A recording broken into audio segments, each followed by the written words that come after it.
ஓம் சாந்தி 2/5/2025 காலை முரளி. முரளியின் சாரம்.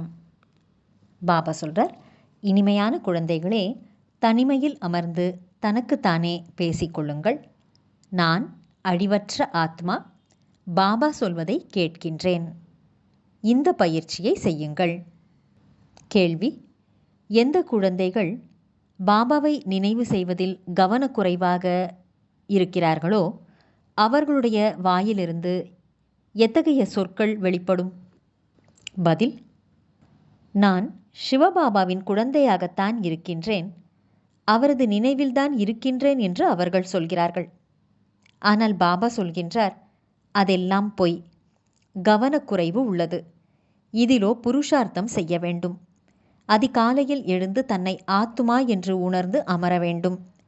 ஆன்மீக உரையாடல் செய்ய வேண்டும். ஆத்மாதான் உரையாடுகின்றது.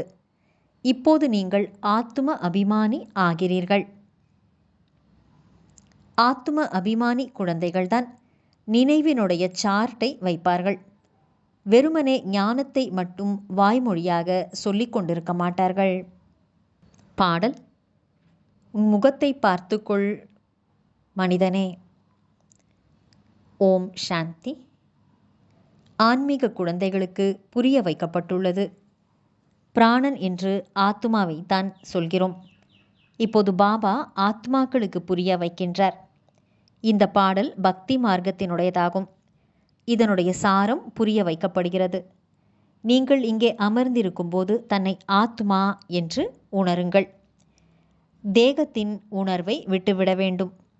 நாம் ஆத்மா மிகச்சிறிய புள்ளி வடிவத்தில் இருக்கின்றோம். நான் தான் இந்த சரீரத்தின் மூலம் நடிப்பின் பாகத்தில் நடிக்கின்றேன். இந்த ஆத்மா பற்றிய ஞானம் யாருக்கும் தெரியாது. இதை பாபா புரிய வைக்கிறார். தன்னை ஆத்மா என்று உணருங்கள். நான் சிறிய ஆத்மா. ஆத்மாதான் முழு பாகத்தையும் சரீரத்தின் மூலம் நடிக்கின்றது. எனவே தேக அபிமானம் நீங்கிவிட வேண்டும். இதுதான் முயற்சியாகும். நாம் ஆத்மா. இந்த நாடகம் முழுவதும் நடிகர்களாக இருக்கிறோம். உயர்ந்தவரிலும் உயர்ந்த நடிகர் பரமபிதா பரமாத்மா ஆவார். இது புத்தியில் உள்ளது. அவரும் இவ்வளவு சிறிய புள்ளியாகவே இருக்கிறார். ஆனால் அவருடைய மகிமை எவ்வளவு உயர்ந்தது! அவர் ஞானத்தின் கடலாக, சுகத்தின் கடலாக இருக்கின்றார். ஆனால் சிறிய புள்ளி. நாம் ஆத்மாவும் சிறிய புள்ளி. ஆத்மாவை திவ்ய திருஷ்டியினால் அன்றி வேறு வகையால் பார்க்க இயலாது. இந்த புது புது விஷயங்களை இப்போது நீங்கள் கேட்டுக்கொண்டிருக்கிறீர்கள். உலகத்திற்கு என்ன தெரியும்? உங்களிலும் கொஞ்சம் பேர்தான் சரியான முறையில் இவற்றை புரிந்து கொண்டுள்ளனர். மேலும் நாம் ஆத்மா சிறு புள்ளியாக இருக்கிறோம் என்று புத்தியில் உள்ளது. நம்முடைய தந்தை இந்த டிராமாவில் முக்கிய நடிகர் ஆவார். உயர்ந்ததிலும் உயர்ந்த நடிகர் தந்தை. அதன் பிறகு இன்னின்னார் வருகின்றனர். தந்தை ஞானக்கடலாக இருக்கின்றார். ஆனால் சரீரம் இல்லாமலோ ஞானம் சொல்ல முடியாது. சரீரத்தின் மூலம்தான் பேச முடியும். அசரீரி ஆவதால் உறுப்புகள் தனியாக ஆகிவிடுகின்றன. பக்தி மார்க்கத்திலோ தேகதாரிகளை பற்றியே நினைக்கிறார்கள்.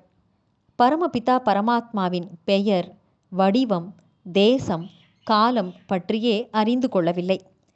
பரமாத்மா பெயர் வடிவத்துக்கு அப்பாற்பட்டவர் என்று சொல்லிவிடுகின்றனர்.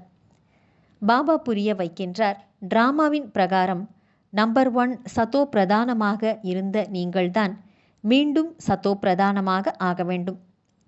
தமோ பிரதானத்திலிருந்து சதோ பிரதானமாக ஆவதற்கு நீங்கள் மீண்டும் இந்த மனநிலையை உறுதியானதாக ஆக்க வேண்டும். நாம் ஆத்மா. ஆத்மா இந்த சரீரத்தின் மூலம் உரையாடுகிறது. அதற்குள் ஞானம் உள்ளது. இந்த ஞானம் வேறு யாருடைய புத்தியிலும் இல்லை. அதாவது ஆத்மாவாகிய நமக்குள் 84 பிறவிகளின் பாட் அழிவற்றதாக பதிவாகியுள்ளது. இவை மீண்டும் புது புது பாயிண்ட்டுகள் ஆகும். தனிமையில் அமர்ந்து தனக்குத்தானே இதுபோல் உரையாடல் செய்து கொள்ள வேண்டும். நான் ஆத்மா. பாபா சொல்வதை கேட்டுக்கொண்டிருக்கின்றேன். ஆத்மாவாகிய எனக்குள் தான் அது தாரணை ஆகிறது. ஆத்மாவாகிய எனக்குள் தான் பார்ட் அடங்கியுள்ளது. நான் ஆத்மா, அழிவற்றவன். இது உள்ளுக்குள் மனப்பாடம் ஆகிக்கொண்டே இருக்க வேண்டும். நாம் தமோ பிரதானத்திலிருந்து சத்தோ பிரதானமாக, அதாவது முழு தூய்மையாக ஆக வேண்டும். தேக அபிமானி குழந்தைகளுக்கு ஆத்மா பற்றிய ஞானம் கூட இல்லை. எவ்வளவு பெரிய பெரிய புத்தகங்களை தங்களிடம் வைத்து கொண்டிருக்கின்றனர். அகங்காரம் எவ்வளவு உள்ளது. இதுவே தமோ பிரதானமான உலகமாகும். உயர்ந்தவரிலும் உயர்ந்த ஆத்மா என்று யாருமே இங்கு இல்லை. நாம் இப்போது தமோ பிரதானத்திலிருந்து சத்தோ பிரதானம் ஆவதற்கான புருஷார்த்தம் செய்ய வேண்டும். இந்த விஷயத்தை நீங்கள் உள்ளுக்குள்ளே சிந்தித்து கொண்டே இருக்க வேண்டும். நல்லது. தாரணைக்கான முக்கியமான சாரம். 1. ஞானம் சொல்வதன் கூடவே யோகத்திலும் இருக்க வேண்டும். நல்ல நடத்தையை தனக்குள் தாரணை செய்ய வேண்டும். மிகவும் இனிமையானவராக ஆக வேண்டும். வாயிலிருந்து ஒருபோதும் கல் போன்ற சொற்களை பேசக்கூடாது. 2. உள்நோக்கு முகமுடையவராகி தனிமையில் அமர்ந்து தனக்குத்தான் ஆன்மீக உரையாடல் செய்ய வேண்டும். தூய்மை ஆவதற்கான யுக்திகளை உருவாக்க வேண்டும். அதிகாலையில் எழுந்து பாபாவை மிகவும் அன்புடன் நினைக்க வேண்டும். வரதான் வயர்லெஸ் செட் மூலம், அதாவது கம்பி இல்லா தொடர்பு மூலம் விநாச காலத்தின் கடைசி நேர கட்டளையை அறிந்து கொள்ளக்கூடிய வைஸ்லெஸ் விகாரம் அற்றவர் ஆகுக. விநாச காலத்தின் கடைசி நேரத்தின் கட்டளையை அறிந்து கொள்வதற்கு சப்தத்துக்கு அப்பாற்பட்ட புத்தி தேவையாக உள்ளது.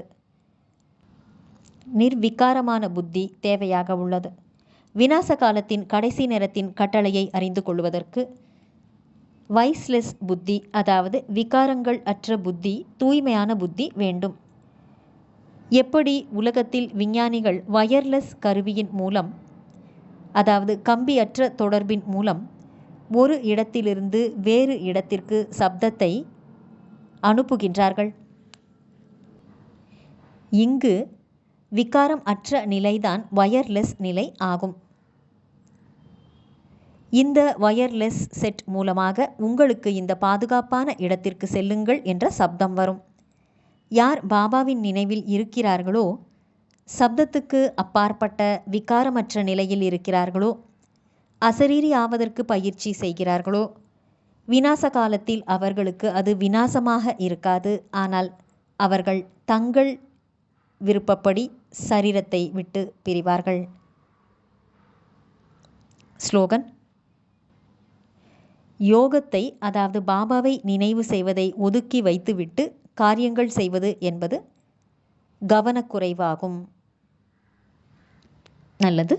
இனிமையிலும் இனிமையான, வெகு காலம் கழித்து காணாமல் போய் மீண்டும் தேடி கண்டெடுக்கப்பட்டுள்ள செல்லமான குழந்தைகளுக்கு தாயும் தந்தையுமான பாப்தாதாவின் அன்பான நினைவுகள் மற்றும் காலை வணக்கம்.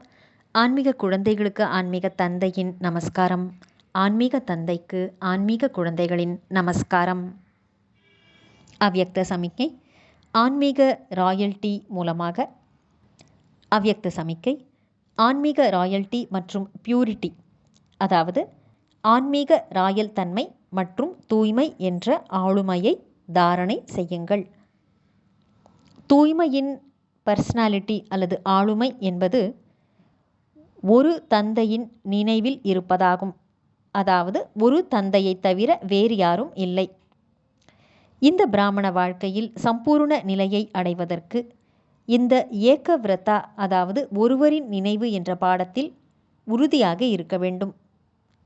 உள்ளுணர்வில் சுபமான பாவனை, சுபமான விருப்பம், பார்வையின் மூலம் ஒவ்வொருவரையும் ஆன்மீக ரூபத்தில், அதாவது ஃபரிஷ்தா ரூபத்தில் பார்க்கவும். கர்மங்களின் மூலம் ஒவ்வொரு ஆத்மாவிற்கும் சுகத்தை வழங்கவும், மேலும் சுகத்தை பெற்றுக்கொள்ளவும். யாராவது உங்களுக்கு துக்கம் கொடுத்தாலும், நிந்தனை செய்தாலும், அவமரியாதை செய்தாலும் நீங்கள் பொறுமை சக்தி நிறைந்த தேவியாக மற்றும் தேவனாக ஆகிவிடுங்கள். நல்லது. ஓம் சாந்தி.